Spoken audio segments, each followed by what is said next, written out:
What's up, everyone? Welcome to the February 14th edition of DraftKings Tournament Plays presented by Prize Picks.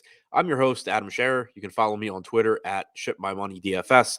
And as a reminder, you get one free month of Awesemo Plus Platinum when you sign up and make a deposit at Prize Picks. Be sure to use the code Awesemo to receive a 100% first deposit bonus up to $100. Today, we're going to take a look at 5 of the top tournament options on DraftKings. As always, we have 9 games tonight. So as always, be sure to tune into the deeper dive and live before lock. We do have some injury news that we're waiting on. Not too much right now, but stuff certainly could change throughout the day, and it'll have an impact on who we think the best tournament plays are by 5, 6, 7 o'clock p.m. tonight. But for now, taking an early look at 5 of the top tournament options. Coming in at number 5, Kemba Walker, $4,300 point guard. He's currently projected for 11% ownership with a 15% chance of being in the optimal lineup. Walker has a pretty appealing matchup against the Oklahoma City Thunder. The Thunder are missing Lou Dort as well, so you are taking their best on-ball defender off the floor. Walker has been really up and down, hit or miss this season. We've seen stretches of games where he looks fantastic. We've seen stretches of games where he appears hurt, fails to score entirely. But the reason that I'm interested in Kemba here is that the Knicks are still missing RJ Barrett. And this season, when Walker has shared the floor with Julius Randle, but RJ Barrett has not been on the floor, Walker's averaged 1.11 DraftKings points per minute with a 23.6% usage rate. By comparison, when he's been on the floor with both of Randle and Barrett, Walker's only averaged 0.8 DraftKings points per minute, and his usage rate falls to 19.6%. The playing time for Kemba is still an issue. In the couple of games that Barrett has missed, you got about 22 minutes against Golden State 2 games ago. Last game, Kemba did play in the fourth quarter, got to about 26 minutes. Still did not close the game as they went with Alec Burks down the stretch, but if we can get 22 to 26 minutes from Kemba and get him to produce over a fantasy point per minute, he looks like a strong option at his $4,300 price tag. Number 4, Cole Anthony is projected for 15% ownership with a 19% chance of being in the optimal lineup. Anthony has a very difficult matchup against the Utah Jazz. Utah is also seemingly likely. Sorry, not against the Utah Jazz, against the Denver Nuggets. Still not a very appealing matchup. Tough place to play, tough place to go into. 107 implied total for Orlando, 11-point dogs at Denver. The point remains here, not a very appealing matchup, but an appealing price tag on Cole Anthony. He's $7,100. He's averaged 1.08 DraftKings points per minute this season. And if Orlando is able to hang in this game, 1, it's pretty likely that Anthony is playing well. And 2, you can expect 32 to 34 minutes from him. So from an upside standpoint, he is looking like he's going a little bit under owned. People maybe, buying into the risk a little bit more than they probably should in tournaments. Number 3, Mo Bamba, sticking with the Orlando Magic. This is another situation where he's risky for a couple of reasons. For one, you have the pretty unappealing matchup against the Nuggets. For 2, you have Bamba, whose playing time has kind of been all over the place recently. It's tough to trust his playing time because, for one, Orlando's involved in a fair amount of blowouts. But 2, you've kind of just seen some games where he plays 22 minutes for no real reason. But Bamba has averaged 1.03 DraftKings points per minute this season. He's only $4,700, projected for 10% ownership with a 15% chance of being in the optimal lineup.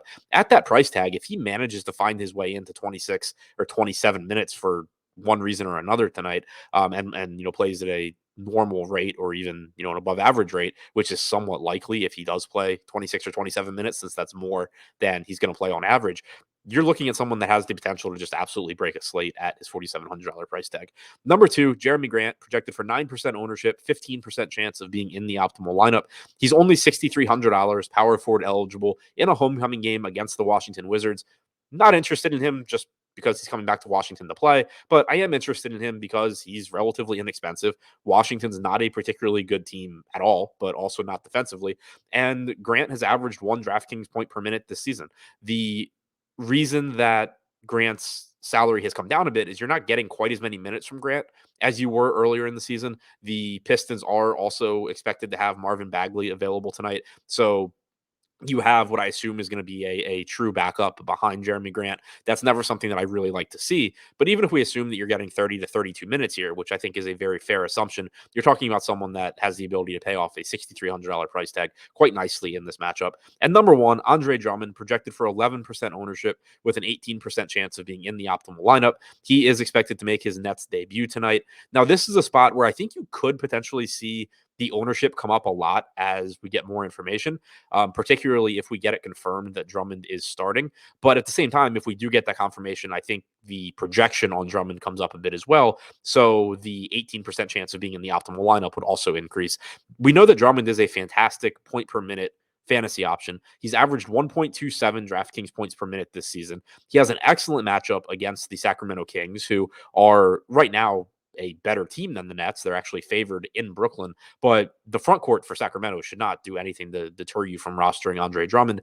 And then another thing to like here is you don't have Kyrie Irving. You don't have, obviously, you don't have James Harden, and you don't have Kevin Durant. So this is a Brooklyn team that needs scoring. It needs playmaking. And we know, of course, that Drummond is an excellent rebounder, but Drummond actually can, like, he's a good enough passer.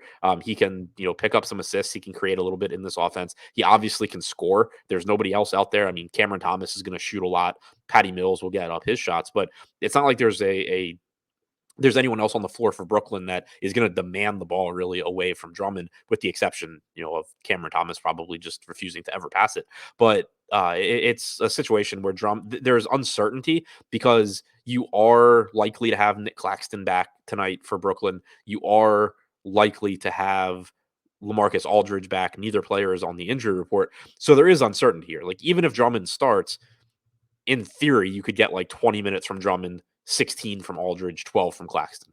But I think it's more likely if Drummond starts that you're getting at least 24 minutes or so, for the reasons I mentioned. Like, LaMarcus Aldridge obviously can score, but Nick Claxton isn't really doing anything on this version of Brooklyn that we have right now, to help create offense. And so I think it's likely that you see more opportunities go to Drummond and Aldridge. And if Drummond is starting, I assume he plays more minutes than Aldridge. So at 5,500, more than willing to take take shots at Drummond, particularly at relatively low ownership. So to recap, the top 5 tournament options on DraftKings as things currently stand right now: number 5, Kemba Walker; number 4, Cole Anthony; number 3, Mo Bamba; number 2, Jerami Grant; and number 1, Andre Drummond.